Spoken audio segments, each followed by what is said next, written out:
အားလုံးပဲမင်္ဂလာပါရှင်ဒီနေ့ teacher တို့က Unit 9 I have နဲ့ I have got ကိုလေ့လာပါမယ် So you can say I have or I have got So ဒါပါလေးလဲဆိုတော့ teacher တို့က I have နဲ့ I have got နဲ့ကတူတူပဲကို့မှာရှိရလို့ပြောချင်တာငါမှာခွေးလေးတစ်ကောင်ရှိတယ် I have a dog အဲ့လိုပြောလို့ရတယ်လို့ I have got a dog အဲ့လိုပြောလို့လည်းရတယ်ဟုတ်ပြီအဲ့ဆိုအောက်ကဆရာကလေးကိုကြည့်လိုက်ရအောင်နော်I will use ဆိုရင်သူက HAV have နဲ့တွဲမှာလူတိုင်းသိတယ် Okay he she it ဆိုလို့ချင်း HAV has နဲ့တွဲမယ်အဲ့လိုပဲเนาะ I will use ဆိုလို့ချင်းတော့ I have got you have got we have got they have got like that နောက်ပြီးတော့ she he she it ဆိုလို့ချင်းတော့ HAV has လေးနဲ့ဖြစ်သွားမယ် has got ပေါ့เนาะ he has got သူမှရှိတယ် she has got သူမှရှိတယ် it has got ၎င်းမှရှိတယ် like that ပေါ့เนาะတချို့အဲ့ဒါလေးကိုခြေပေါ် has got ဒီ have got ဒီနဲ့မပြောချင်ဘူးအတူဝကောက်ပုံစံလေးနဲ့ပြောချင်တယ်ဆိုရင် I've got you've got we got they've got အဲ့လိုပဲ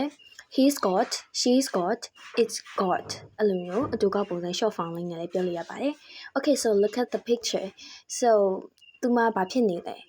ပုံလေးမှာသူမပြောထားတယ် I have got a headacheသူငါခေါင်းကိုက်နေရဲ့ငါမှာခေါင်းကိုက်တဲ့ဟာရှိရလို့ပြောရပေါ့ကွာဒီချက်ကငါခေါင်းကိုက်နေတယ်အဲ့လိုမျိုးပြောလိုက်တာနော်ဟုတ်ပြီအောက်က example လေးကြည့်မယ် I have blue eyes ဒီချက်ငါမှာ blue eyes လေးရှိမယ်အပြန်အောင်မျက်လုံးလေးရှိရယ် or ဒါမှမဟုတ် I have got blue eyes ဆိုကြိုက်တာနဲ့ပြောလို့ရတယ် Tom has two sisters Tom မှာအမ2ယောက်ရှိတယ် or ညီမ2ယောက်ရှိတယ် Tom has got လို့ထည့်သုံးလို့ရတယ်နောက်တစ်ခုက Our car has 4 doors ကားမှာငါတို့ရဲ့ကားမှာ4 doors ရှိတယ်အဲ့ဒါကို Cherry က have got နဲ့လည်းသုံးလို့ရတယ် Okay အောက်က example လေးတွေလည်းအဲ့သဘောပါပဲအဒီမှာအချင်းချုပ်လေးမှတ်မယ်ဆိုရင် Cherry ကကို့မှာတစ်ခုခုရှိတယ်ကိုပြောချင် I have or I have got နဲ့သုံးပါမယ်So ဒီချက်ကို on sentence tank sentence ကိုလုပ်ပြပါကို့မှာဘာရှိလဲဆိုရဟာလေး tank sentence ပေါ့နော်အဲ့ဒါလေးနဲ့ပြောပြီးမယ်ပြောရဲ့ vibe clip လေးလည်းပို့မယ်စာလေးလည်းရေးမယ်ပေါ့နော်ဒါက this is homework for you အဲ့ဒါဆိုနောက်တစ်ခုကိုသွားလိုက်ကြအောင်နော်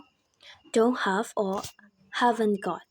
ချေလို့ကကို့မှာမရှိဘူးဆိုလို့ချင်း I don't have an airport ချေမှာပန်းတိတစ်လုံးမရှိဘူးအဲ့ဒါမျိုးချေပြောချင်တယ် have got နဲ့ပုံစံနဲ့ပြောမယ်ဆိုရင် I haven't got an airport ဒီချက်မှာပန်းတိတစ်လုံးမရှိဘူးအဲ့လိုပြောမှာ Okay နော် negative ပုံစံလေးရေးလာမယ်ဒီချေရော I will you ဒီဆိုရင် haven't got နဲ့သုံးမယ် he she is ဆိုရင် hasn't got နဲ့သုံးမယ်ဒါကတော့ရိုးရှင်းပါတယ်ဆိုတော့အောက်က example လေးတွေကိုတော့ပြဖတ်ပါမယ် I don't have a car ဒီချေရောငါမှကားမရှိဘူးလို့ပြောချင်တဲ့ဟာမျိုးဆိုလို့ချင်း I haven't got a car ငါမှကားမရှိဘူးလို့ပြောလို့ရတယ်So နောက်တစ်ခုက they don't have any children သူတို့မှာကလေးမရှိဘူးလို့ဒီချေတို့က they haven't got any children လို့ပြောလို့ရတယ်So နောက်တစ်ခုက it is a nice house but it doesn't have a garden အင်းအိမ်ကောင်းတစ်ခုပဲ but ဒါပေမဲ့သူမှာ garden တော့မရှိဘူး or ဒါမှမဟုတ်ရှင် it hasn't got a garden Okay so Amy doesn't have a job at the moment အခုချိန်မှာ Amy မှာအလုပ်တော့မရှိသေးဘူးအဲ့ဒါမျိုးဆိုလို့ချင်းလေ Amy hasn't got a job at the moment အဲ့လိုလည်းပြောလို့ရပါတယ်ဆိုတော့က negative sentence လေး on sentence လုပ်ပါမယ်လုပ်ပြီးလို့ချင်း white clip လေးပို့ပါ So နောက်တစ်ခုကတော့ do you have or have you got ဒါကမေးခွန်းလုပ်တဲ့ပုံစံပေါ့နော်ဒီချေတို့အရင်တော့ have နဲ့ပြောရဆိုလို့ရှိရင်မေးခွန်းလုပ်ချင်း do you have a car မင်းမှာ car ရှိလားအဲ့လိုမျိုးဒီမှာ have got တွေ has got တွေနဲ့သုံးပြီးဆိုရင်ချေတို့က have you got လို့မေးမယ် has she got or he got like that ဒီချေတို့အဲ့လိုမေးလို့ရပါတယ်ဆိုတော့ကအောက်ကဆရာလေးမှာလေးလိုက်ကြည့်လိုက်အောင် I will you ဒီဆုံးက do you have လို့သုံးတယ် he she it လုံးက does he she it have ပေါ့နော်အဲ့လိုလေးသုံးပါတယ် so ဒီ have got ပုံစံလေးကြတော့ဒီတို့ကနော် helping verb လေးဖြစ်တဲ့ have ကိုရှေ့ကိုပို့လိုက်တယ် have I got or have you got or have we got like that has နဲ့ကြတော့ has he got or has she got or has it got အဲ့လိုလေးသုံးပါတယ်ဆိုတော့ example လေးတွေကိုကြည့်လိုက်ရအောင်နော် Do you have a camera မင်းမှာ camera တစ်ခုရှိလား No I don't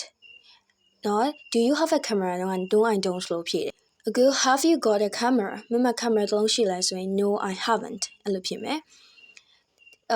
okay အဲ့ဆိုရင်ရှိရဟာကြာ positive ကြာဘယ်လိုဖြစ်မလဲ Does Helen have a car Helen မှာ car ရှိလား Yes she does အဲ့လိုမျိုးဖြေလေးရှိတယ် Has Helen got a car ဆိုလို့ချင်း Helen မှာ car ရှိလားဆိုရင် Yes she does okay ဟုတ်ပြီအဲ့လိုမျိုးကိုယ်မှာတခုခုရှိရကိုယ့်ရဲ့ပိုင်ဆိုင်မှုတွေကိုမေးတဲ့ခါမျိုးမှာဆိုလို့ချင်းနော် what kind of ဒီ